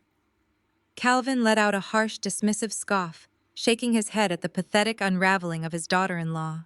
Chloe physically recoiled, taking 2 rapid steps backward until her shoulders hit the marble pillar behind her. The color drained from her face entirely. She had no defense. She could not gaslight her way out of a truth I had witnessed with my own 2 eyes. She raised her hands again, not to perform a fake gasp, but to shield herself as if my words possessed physical weight. She opened her mouth to speak, to formulate some desperate lie, but nothing came out. The complete loss of her social camouflage left her utterly paralyzed. I turned my head away from her, completely dismissing her existence. I had neutralized the enablers. Now it was time to address the architect of this entire toxic empire. I shifted my focus past Chloe, past the coward Jamal, and locked my gaze directly onto Calvin. Calvin had finally managed to unstick his feet from the marble floor. The patriarch of the family, the man who had built his entire identity on dominating every room he entered, was currently watching his son suffocate under my father's gaze. Calvin realized that Terrence was a lost cause. Terrence was a liability. So Calvin did what he always did. He tried to protect his own assets. I took a step forward, abandoning Terrence entirely to position himself in my father's direct line of sight. He smoothed the lapels of his custom suit, attempting to project an air of distinguished authority, but his hands were shaking so badly the fabric trembled. He cleared his throat, trying to summon the booming voice that usually silenced boardrooms. J.T. Calvin began, his voice tight and reedy, stripped of all its usual resonance. "Sir, it is an honor to finally meet you in person. We have spoken on the phone several times regarding the logistics contracts, but I never realized that Imani was your daughter." He paused, expecting my father to acknowledge him.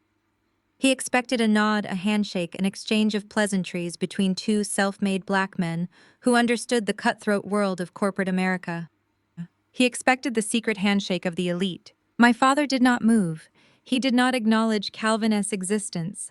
He kept his eyes locked firmly on Terrence, letting the silence stretch until it became physically painful. Calvin swallowed hard, pushing forward desperately. "JT, listen to me, man to man," Calvin pleaded, dropping the formal "sir" and attempting to invoke a false sense of brotherhood. "I know this looks bad. I know emotions are running high right now. But we are both businessmen. We both know how hard it is to build a legacy in this country. We know the sacrifices we have to make to secure generational wealth for our families. We cannot let a small domestic disagreement, a minor lapse in judgment, tear down the financial bridge we have built between our companies." I was actually attempting to use black business solidarity as a shield for domestic violence.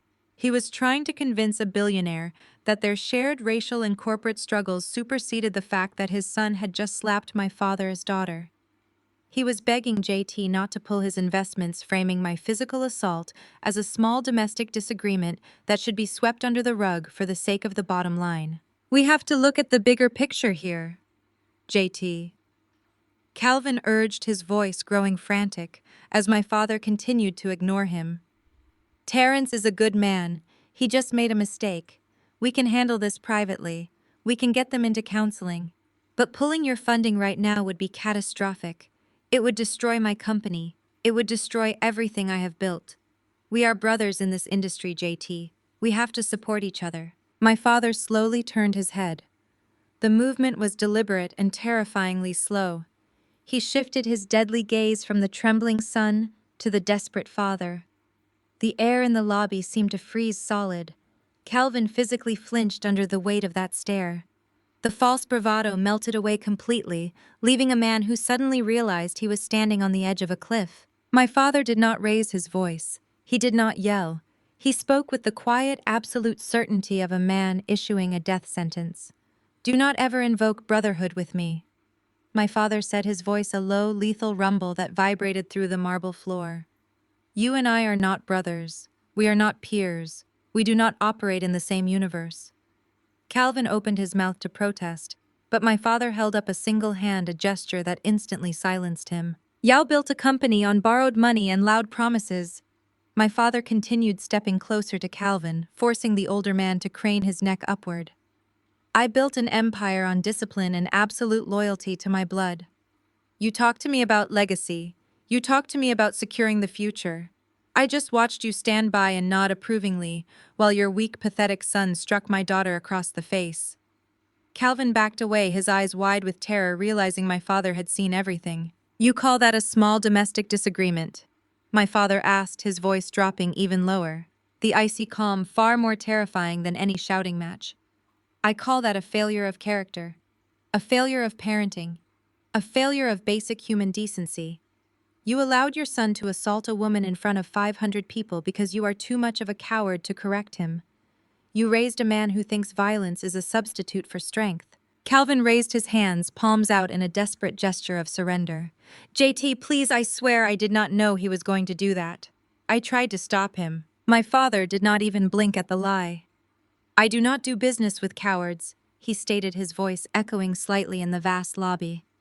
I do not finance men who stand by and applaud while women are abused. I do not support legacies built on the backs of silent, beaten wives. You thought Imani was a charity case. You thought you could use her as a footstool to elevate your own fragile ego. You thought she had no one standing behind her. My father took one final step forward, invading Calvin's personal space completely. He leaned in, his voice a lethal whisper that promised total annihilation. She has the entire weight of the Sterling Empire standing behind her. And you, Calvin, are standing directly in my path. Calvin's knees actually buckled. He grabbed the edge of the nearest marble pillar to keep himself from collapsing onto the floor. The patriarch of the family, the man who had spent the entire evening mocking my humble beginnings, was currently hyperventilating, struggling to remain upright as the full scope of his catastrophic miscalculation finally settled over him. He realized with horrifying clarity that he had not just insulted a poor bookstore owner. He had publicly degraded the only child of the man who held the keys to his entire financial existence. Terrence let out a choked, desperate sound, a pathetic whimpering noise that completely destroyed whatever remaining illusion of dominance he possessed. He reached out, grabbing his father's arm, desperately seeking the protection Calvin was entirely incapable of providing. The two men stood there, clinging to each other, utterly broken by the quiet, terrifying power of a father defending his daughter. My father did not raise his hand. He did not need to lower himself to physical violence to destroy a man. True power in this country does not throw punches. True power makes phone calls. He reached into the inner pocket of his tailored charcoal suit jacket and withdrew his phone. He did not break eye contact with Calvin as his thumb tapped the screen. The silence in the Vanguard Hotel lobby was so profound that the faint ringing of the line echoing from the earpiece sounded like a funeral bell. Calvin let out a strangled gasp. He lunged forward slightly, his hands raised in a desperate, trembling gesture of surrender. The security detail shifted instantly, forming an impenetrable wall of broad shoulders and dark suits that forced the older man to halt. Calvin was trapped behind an invisible barrier, forced to listen to his own execution. Warren, my father said. His voice was a calm, steady baseline entirely devoid of anger. I need you to pull the master file on Vanguard Logistics. Calvin let out a sound that was half sob and half scream. He understood the lethal mechanics of corporate finance better than anyone else in the room. He knew exactly who Warren was, and he knew exactly what was coming. Execute the acceleration clause on their bridge loans immediately. My father instructed, his tone as casual as if he were ordering a morning espresso. Freeze the private equity backing. Call in every single outstanding debt held by our subsidiaries. I want their credit lines completely severed before midnight. JT, I am begging you, Calvin choked out.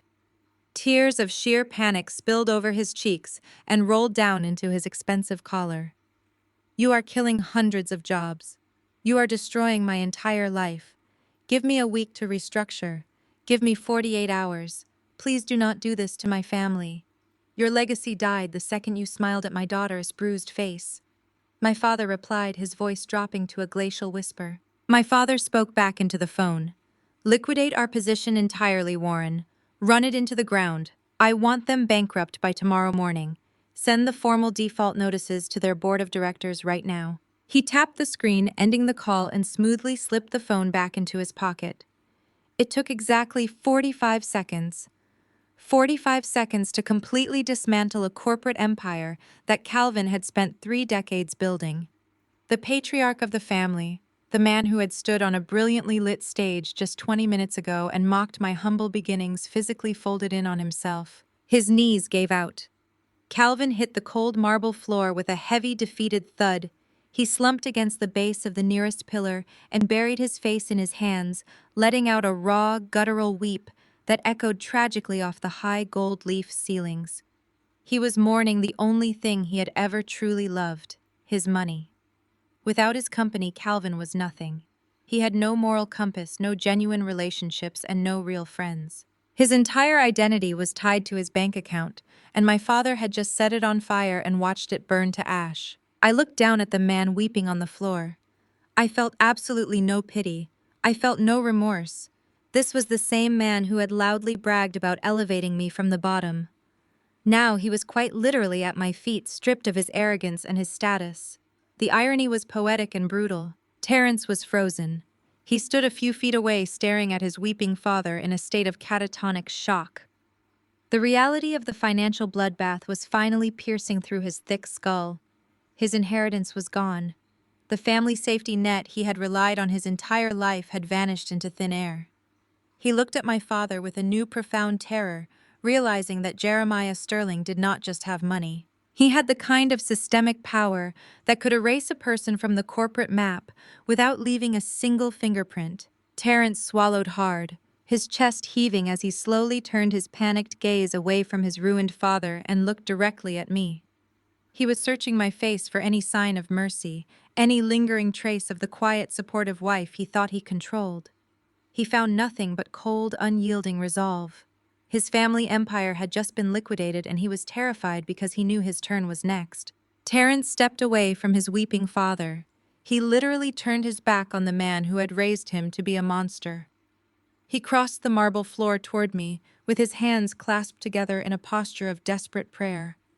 His eyes darted nervously to my father and the security guards, but his focus remained locked on my face. He was searching for the quiet, supportive wife he had conditioned me to be. Imani, please, Terence begged, his voice cracking under the immense pressure of the room. You have made your point. Your father made his point. My dad is ruined, and I am sorry for what happened on that stage. I truly am. But you cannot let him destroy my career too. You know how hard I worked for this merger. You know what the acquisition of my division means for our future. I was talking about the massive corporate buyout he had been celebrating all evening. For the last 6 months, Terence had neglected our marriage to push through the sale of his corporate division to a highly exclusive boutique investment firm. He had spent weeks bragging to anyone who would listen that the new parent company was going to promote him to senior vice president and grant him an unprecedented equity package. He believed he was on the verge of becoming a corporate titan in his own right, independent of his father. I worked 90-hour weeks to close that deal, Terence pleaded, stepping as close to the security barrier as he dared. The new parent company loves me. The board is ready to announce my promotion on Monday morning. If your father makes one phone call and blacklists me in the industry, I will lose everything. Please, Imani, I am your husband. Do not let him take my career. I looked at the man sweating and begging in front of me. I felt a profound sense of clarity wash over my mind. Terence was still operating under the fundamental delusion that he was dealing with a helpless woman. He genuinely believed that the only power in the room belonged to the wealthy man standing beside me. He thought my father was the only threat to his corporate ascension. My father is not going to make a single phone call regarding your career. Terence, I said, my voice perfectly calm and steady. He does not need to. A massive wave of relief washed over Terence's face. He let out a shaky breath and his shoulders visibly dropped. A sickening, hopeful smile began to form on his lips. He actually thought his manipulation had worked. He thought I had reined in the executioner to save his precious job. Thank you, Imani, he breathed out, reaching a hand forward as if he were going to touch me. I promise you I will make this right. We will go to counseling. We will fix this. I did not move. I kept my eyes locked on his flushed face and delivered the reality check that would permanently shatter his existence. My father does not need to involve himself in your career. I continued dropping the temperature of my voice until it froze the air between us. Because my father has absolutely nothing to do with the boutique firm that just acquired your division. Terrence froze, his hand suspended in midair, his brow furrowed in deep confusion. You have spent the last 6 months bragging about the anonymous private equity group that bought you out, I said, stepping forward so he could hear every single syllable with perfect clarity. You bragged about their massive capital and their aggressive market strategy. You told me the silent majority shareholder must be a brilliant visionary to orchestrate such a flawless acquisition. The color began to drain from Terrence's face as my words slowly penetrated his thick skull. I am the silent majority shareholder, Terrence, I stated simply. I own the boutique firm. I bought your division. The absolute silence in the lobby returned heavier and more suffocating than before. Terrence stared at me with wide, terrified eyes. His mouth opened, but no sound came out. He looked like a man who had just stepped off a cliff and was waiting for the ground to rush up and meet him. You bought my company, he whispered, the words tearing at his throat. I bought it with the petty cash generated from my trust fund, I clarified, watching the devastating realization crush his ego into dust. I reviewed your quarterly reports. I approved the acquisition strategy. I am the visionary you have been worshipping for half a year. I own your division. I own your contracts. I own your professional future. He staggered back a step, clutching his chest as if he were having a physical heart attack. The man who had mocked my independent bookstore, who had called my career a cute little urban hobby, suddenly realized he was an entry-level employee working directly for me. And as the majority shareholder and acting chairwoman of the board, I have a very strict policy regarding corporate conduct. I continued, my voice ringing with undeniable authority. Our firm places a massive premium on executive optics and public behavior.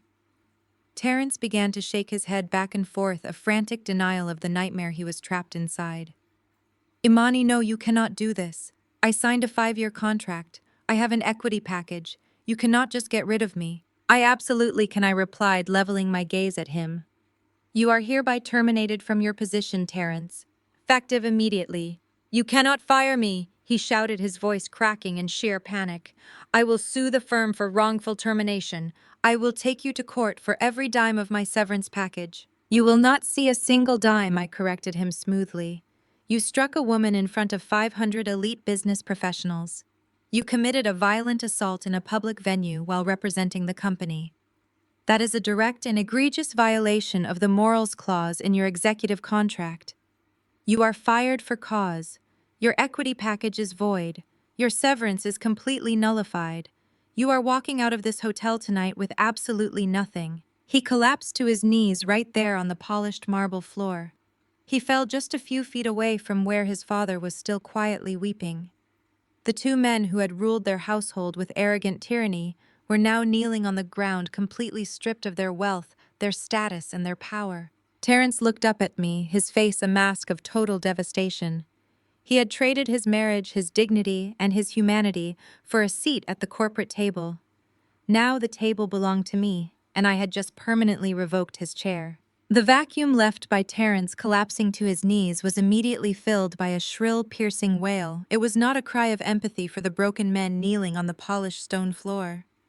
It was the panicked, hyperventilating shriek of a woman watching her entire social ecosystem vaporize into thin air. Chloe clutched her beaded designer gown, her eyes darting frantically around the Vanguard Hotel lobby, as if expecting paparazzi to leap out from behind the velvet curtains to document her sudden fall from grace. "What are you doing?" Chloe screamed, her voice cracking in a hysterical pitch that echoed sharply off the gold leaf ceilings. "You are ruining us. My reputation is destroyed. My friends are in that ballroom. The women on my charity committees are in there. How am I supposed to show my face tomorrow? How am I supposed to host the spring gala?" It was a breathtaking display of narcissistic delusion.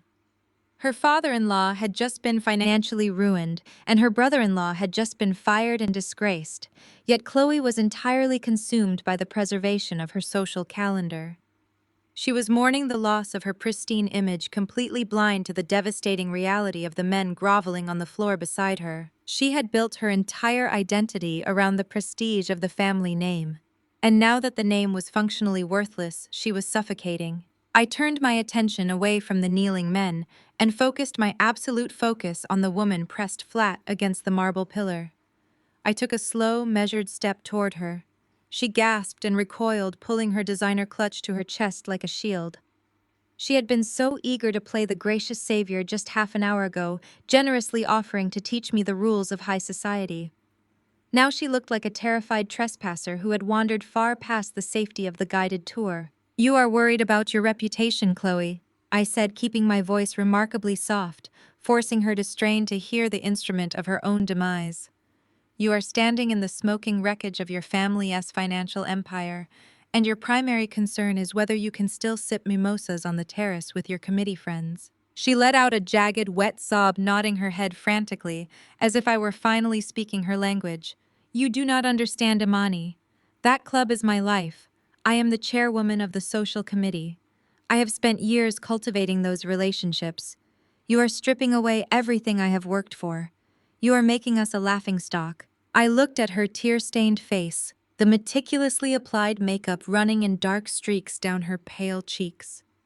For 5 years she had wielded her membership at the Wellington Hills Country Club like a blunt instrument, constantly reminding me of its exclusivity. She would drop the name of the club in every conversation, offering to secure me a temporary guest pass with a pitying smile, making sure I understood that my presence there was a conditional favor granted entirely by her white benevolence. She believed that mingling on those manicured lawns made her aristocratic, untouchable, and vastly superior to the independent bookstore owner her husband's brother had dragged into the family. "Let us talk about high society, Chloe," I said, stopping just an arm's length away from her. "Let us talk about how true wealth actually operates in this city. You see, people like Calvin and Terrence build their entire lives around commercial leases and credit lines. They rent the illusion of power. They lease the luxury cars. They finance the custom suits. They pay exorbitant annual dues to sit at tables they do not actually own." Chloe stared at me, her chest heaving, completely failing to grasp the trajectory of my words. "But true wealth," I continued, my voice dropping to a glacial chill. "True generational capital does not pay membership dues. True capital owns the dirt." I watched a flicker of deep primal confusion cross her features. "Wellington Hills is a beautiful property," I said, my tone conversational, almost pleasant. 200 acres of pristine rolling greens, a stunning neoclassical clubhouse, and 12 Olympic-grade tennis courts. It has been the crown jewel of the local elite for decades. But did you ever stop to wonder who leases that land to the club's board of directors? Chloe stopped crying, her breath caught in her throat. The hysterical sobs died instantly, replaced by a creeping, suffocating dread as the realization began to take shape in her frantic mind. "The Sterling estate owns that land, Chloe," I stated clearly, letting the absolute weight of the truth crush the last remaining fragments of her social identity. "My father's real estate portfolio acquired the Wellington Hills property 15 years ago. We lease the ground to the club. We hold the operational veto rights. I currently sit as the silent chairwoman of the Executive Land Management Board." She shook her head, a slow mechanical movement of total denial. "No," she whispered, her voice barely audible. "No, that is not possible." "I own the dirt you walk on," I said, locking my eyes onto her terrified face. "Every time you sat on that terrace looking down your nose at the world, you were sitting on my property. Every time you offered me a guest pass to prove your superiority, you were offering me temporary access to a building my family permits to exist." Chloe opened her mouth, but only a dry, rattling gasp escaped. The entire foundation of her existence had just evaporated. Her prestige, her status, her ability to gatekeep the local elite. It was all a temporary illusion, operating entirely at the mercy of the black woman she had spent 5 years treating like a peasant. "As the chairwoman of the Land Management Board, I have absolute discretion over the club's membership registry to protect the integrity of the establishment." I continued, my voice ringing with cold, undeniable authority. "I am making a single phone call to the club director tomorrow morning. Your family membership is permanently revoked. You are banned from the premises. Your name will be stripped from the social committee. Your locker will be emptied, and if you attempt to drive past the security gates, You will be escorted away for trespassing. You cannot do this to me! Chloe shrieked, the sound raw and desperate, completely stripped of any aristocratic poise. That is my entire life. My friends, my network, my standing. You are erasing me. You erased yourself the second you smirked at my bruised face. I replied, my tone devoid of a single ounce of mercy. You love the benefits of playing in the Sterling sandbox, Chloe. But recess is officially over. You are going to have to find a new place to play, and it will not be anywhere near my property. She completely shattered. Her knees buckled slightly, and she reached out, grabbing Jamal's arm to keep from falling to the marble floor. She yanked on his tailored suit jacket, her fingernails digging into the expensive fabric. Do something, she screamed at her husband, her voice completely unhinged. Jamal, say something to her. Defend us. Fix this. But Jamal did nothing. He stood there staring blankly at his brother and father kneeling on the floor. His trust fund was gone. His family business was bankrupt. The logistics empire that funded his comfortable passive lifestyle had been entirely liquidated. He looked at his screaming wife, and for the first time in his life he had absolutely no safety net to fall back on. He gently but firmly pried her fingers off his jacket, stepped away from her, and looked down at the marble floor, completely retreating into his own cowardice. Chloe was left standing completely alone. She looked at the broken men around her. She looked at the armored Maybachs idling outside in the pouring rain. She looked at my father, who was watching her destruction with absolute stony indifference. And finally she looked at me. She saw a woman who required no saving, no etiquette lessons, and no validation from a fraudulent high society. She saw the owner of the world she had just been permanently evicted from. I did not offer Chloe a final parting word. She was not worth the breath. The utter devastation on her face, the absolute shattering of her aristocratic illusions, was a testament to her own vanity. I held her panicked gaze for exactly 3 seconds, long enough to ensure she understood the absolute permanence of her eviction from my world. Then, with the smooth, effortless grace of a woman who had just excised a malignant tumor from her life, I simply turned my head away. I looked at my father. Jeremiah Sterling had not moved a single inch during my entire systematic dismantling of Terence, Calvin, and Chloe. He stood there, a monolith of silent power, watching his daughter wield the authority he had raised her to possess. A microscopic shift occurred in his expression. The lethal predatory tension in his jaw relaxed, and the faintest shadow of profound pride flickered in his dark eyes. He gave me a single slow nod. The execution was complete. The trespassers had been dealt with. It was time to go home. I did not gloat. I did not raise my voice to deliver a theatrical final monologue. True power does not demand the last word. True power recognizes when an entity has been reduced to ash and simply walks away from the wreckage. I turned my back on my husband. I turned my back on my father-in-law, my brother-in-law, and the woman who had spent 5 years treating me like a charity case. My heels clicked against the polished marble floor, a steady rhythmic metronome ticking away the final seconds of my marriage. As I took my first steps toward the towering glass doors of the Vanguard Hotel, the oppressive silence in the lobby finally snapped. It started with a guttural, desperate shout from Terence. Without my presence to focus his terror upon, his panic rebounded violently onto the men beside him. I heard the harsh scramble of expensive shoes on stone as Terence scrambled to his feet, grabbing Calvin by the lapels of his ruined suit. "You lost the company!" Terence screamed, his voice cracking with unhinged hysteria. "You lost the funding. You told me you had the logistics contract secured. You lied to me. You cost me my job." Calvin did not attempt to defend himself. The patriarch, who had demanded absolute respect and submission all evening, was reduced to swatting feebly at his son's hands, sobbing loudly about his liquidated assets. They were turning on each other instantly, their toxic loyalty evaporating the second the financial life support was unplugged. On the other side of the lobby, Chloe found her voice. She unleashed a torrential scream of pure outrage, lunging at Jamal. "You stood there and did nothing," she shrieked, the sound raw and incredibly ugly. "You let her take everything from me. You are pathetic, Jamal. You have no money, you have no job, you are absolutely useless." Jamal, the perpetual coward, finally snapped under the weight of his wife's venom.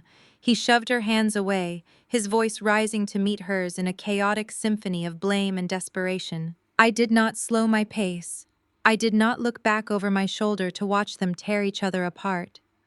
The screaming, the blaming, the pathetic scrambling for scraps of dignity, it was all just background noise now. It was the soundtrack of an empire crumbling under the weight of its own arrogance, and I was entirely unbothered by the noise. I approached the main entrance where the hotel staff remained completely frozen in a state of professional shock. Mr. Harrison, the general manager who had treated me like an invisible event planner all night, was still standing near the glass doors, shivering in his damp suit. He took a hasty step backward as I approached, bowing his head and averting his eyes, entirely terrified that I might direct my attention toward his employment status next. I glided past him without a single glance, treating him with the exact level of invisibility he had offered me. My father walked silently at my side, his presence a massive, impenetrable shield. As we reached the exit, the elite security detail snapped into flawless synchronization. The heavy brass-handled doors were pulled wide open, and two massive black umbrellas were instantly deployed to create a dry-covered corridor leading directly to the waiting Maybachs. I stepped out of the suffocating, artificially heated air of the Vanguard Hotel lobby and into the cool, crisp reality of the rainy night. The storm was still washing over the city streets, the heavy drops hitting the nylon of the security umbrellas with a rapid, soothing drumbeat. The air smelled of wet asphalt and fresh rain, a clean, sharp scent that instantly cleared the stale smell of expensive cologne and cheap champagne from my senses. One of the security operatives opened the heavy armored passenger door of the lead vehicle. I slid into the luxurious, immaculate interior of the Maybach, the soft custom leather yielding comfortably beneath me. The cabin was a cocoon of absolute silence, perfectly insulated against the chaotic world outside. My father slid into the seat beside me, and the operative closed the heavy door with a solid, reassuring thud that severed my connection to Terrence S. family forever. I sat back against the headrest and let my eyes close for a brief moment. The engine roared to life, a deep, powerful vibration that hummed through the chassis. As the motorcade smoothly pulled away from the VIP curb, merging flawlessly into the wet city traffic, I did not feel a single ounce of regret. I did not mourn the 5 years I had spent trying to prove my worth to people who were fundamentally incapable of recognizing it. Instead, I felt an overwhelming, expansive sense of relief. The heavy, exhausting armor I had worn to survive their microaggressions, the constant policing of my own tone, the shrinking of my own light, it was all gone. It had been left behind on the marble floor of that hotel lobby, along with the fraudulent men who had demanded it. My father reached across the center console and placed his large, warm hand over mine. It was a simple grounding gesture of absolute, unconditional support. I opened my eyes and looked out the tinted window, watching the glowing neon lights of the city blur past in the rain. I was heading home, not to a house shared with a violent, insecure man, but to the fortress of my own identity. The bruised skin on my cheek was still tender, but the pain was entirely superficial. Internally, I had never been stronger. The storm outside was fierce, but the storm I had just unleashed upon my abusers was biblical, and I was perfectly content to let it rain. 6 months have passed since the night the sky fell on the Vanguard Hotel. The torrential rain that washed over the city that evening eventually cleared, leaving behind a landscape completely and fundamentally altered. I sit in my new office today, bathed in the warm morning sunlight, and look out over the sprawling skyline of the city. My physical bruise healed within a week, but the emotional clarity I gained that night has become a permanent fixture in my soul. The fallout for my former family was absolute and entirely of their own making. Word travels with lethal speed in the upper echelons of the corporate world. Terrence learned very quickly that the very society he worshipped operates on a strict code of self-preservation. No executive board wanted to be associated with a man who publicly assaulted a woman, let alone the daughter of Jeremiah Sterling. The boutique firm I own officially terminated him for cause, citing the morals clause in his contract. He received no severance package. His equity shares were completely voided. Terrence attempted to hire lawyers to fight the termination. But the moment those attorneys realized they would be going up against the bottomless legal resources of the Sterling estate, they dropped his case. Today, Terrence no longer wears custom-tailored suits or brags about aggressive corporate acquisitions. He was forced to vacate our beautiful home and now rents a cramped, dismal studio apartment on the far industrial outskirts of the city. I is completely blacklisted from the corporate sector. I heard through mutual acquaintances that he recently took a job selling mid-level software subscriptions just to make his rent. The man who thought he was destined for the corner office is now grinding through cold calls, entirely erased from the elite circles he sacrificed his soul to join. His father did not fare any better. Calvin Logistics' empire evaporated like mist. When my father's asset management team called in the debts, the collapse was spectacularly efficient. The bank seized the fleet of trucks. The commercial warehouses were auctioned off to the highest bidders. Calvin was forced into personal bankruptcy, his massive house foreclosed upon, to settle outstanding liabilities. The men who used to laugh at his arrogant jokes and toast to his legacy stopped returning his calls. Without his money, Calvin was instantly stripped of his power. The loud, booming patriarch was reduced to nothing. He currently works as a shift supervisor at a regional shipping depot, answering to men half his age. And then there was Chloe. Her entire existence was tethered to the illusion of high society and unrestricted wealth. The very second Calvin accounts were frozen and Jamal Trust Fund was officially wiped out, Chloe filed for divorce. She did not hesitate. She did not offer a single ounce of the family loyalty she had so proudly preached about. She packed her designer bags and left Jamal to deal with the ashes of his family ruin. But Chloe quickly discovered that her own reputation had been irreparably damaged. When I permanently revoked her Wellington Hills Country Club membership, the local socialites took notice. In their world, losing your status is a contagious disease. Chloe was unceremoniously dropped from every charity committee and social board she had spent years clawing her way onto. She is currently trying to secure a new wealthy husband, but her toxic reputation precedes her everywhere she goes. Jamal, paralyzed by his lifelong cowardice, simply moved into a small rented duplex with his broken father. They are two silent men trapped in a cage of their own failures. As for me, I have never breathed easier. I did not just survive their cruelty, I used it as the fuel to forge an entirely new reality. I stopped hiding from my legacy. For 5 years, I had separated Imani, the bookstore owner, from Imani, the billionaire heiress, thinking that shrinking myself was the only way to build an authentic life. I know now that playing small serves absolutely no one. I embraced my father's resources and merged them with my own vision. My independent bookstore is no longer just a single location. I expanded it into a national community literacy initiative. We have opened vibrant modern educational hubs in marginalized neighborhoods across the country.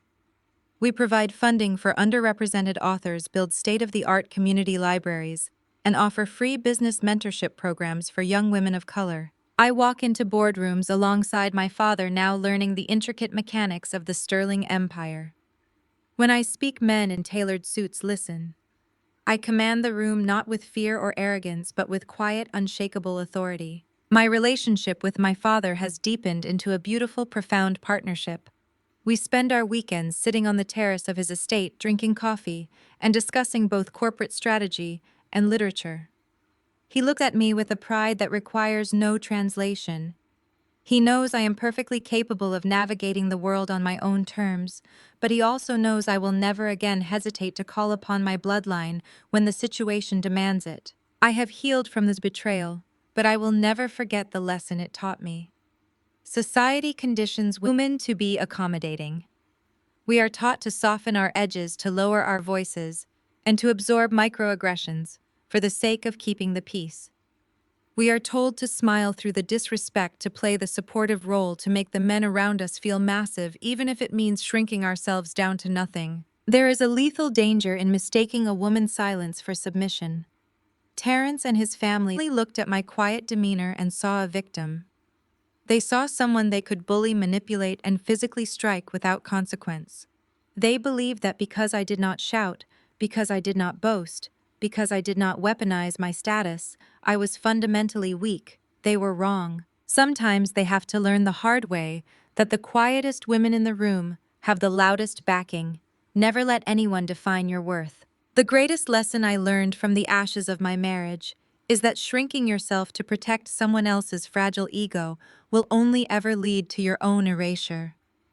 We are often taught that enduring disrespect is a sign of strength, but true strength is knowing your absolute worth and refusing to be put on a discount rack. Never dim your light or hide your power just to make a toxic room feel comfortable. When people show you they don't value your heart, show them the door. You are always your best and most powerful investment. If you have ever had to stop shrinking and finally step into your own power, share your story in the comments below, and don't forget to hit like and subscribe